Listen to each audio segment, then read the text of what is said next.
Lines on maps didn't make borders, Driscoll knew, especially in Indian country like this.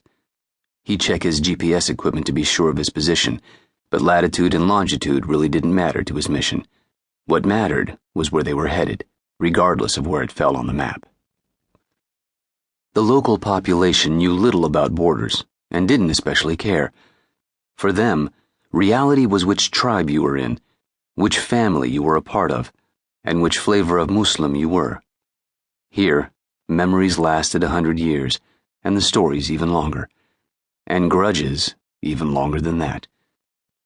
The locals still boasted that their ancestors had driven Alexander the Great out of the country, and some of them still remembered the names of the warriors who had bested the Macedonian spearmen, who had, up until then, conquered every other place they'd wandered into. Most of all, though, the locals spoke of the Russians, and how many of those they'd killed, mostly by ambush, some with knives, face to face.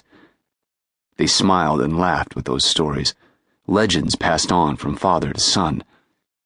Driscoll doubted the Russian soldiers who made it out of Afghanistan did much laughing about the experience. No, sir.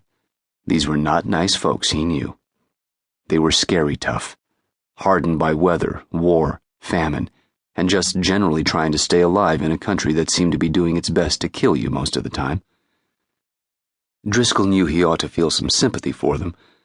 God had just dealt them a bad hand, and maybe that wasn't their fault. But it wasn't Driscoll's fault either, nor his concern. They were enemies of Driscoll's country, and the powers that be had pointed the stick at them and ordered go, and so here they were. That was the central truth of the moment, the reason he was in these goddamn mountains. One more ridge was the other central truth, especially here, it seemed.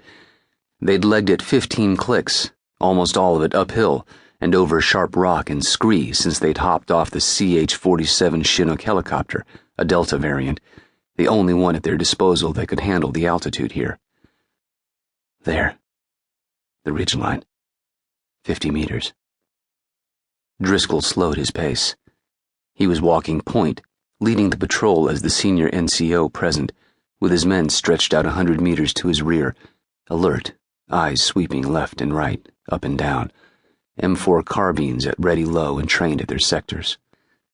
They expected there to be a few sentries on the ridgeline. The locals might be uneducated in the traditional sense, but they weren't stupid by any measure, which was why the Rangers were running this op at night, 0144, or 1:45 in the morning, according to his digital watch.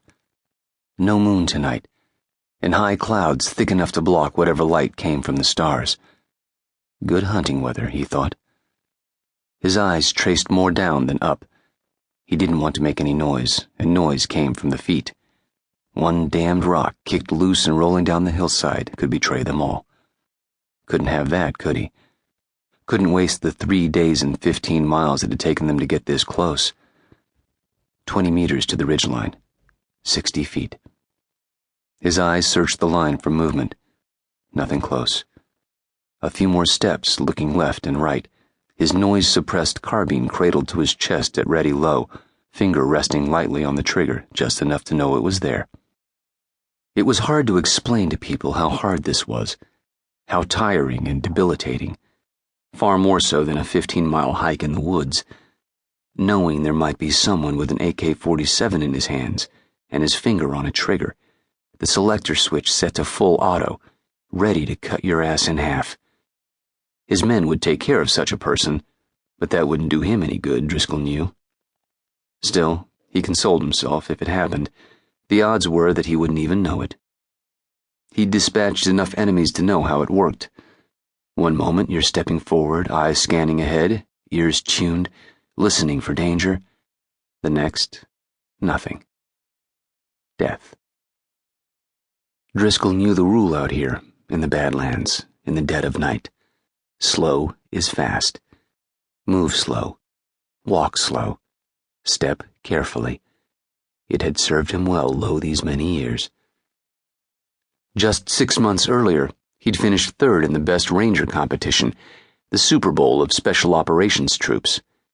Driscoll and Captain Wilson, in fact, entered as Team 21. The captain had to be pissed at the broken leg. He was a pretty good ranger.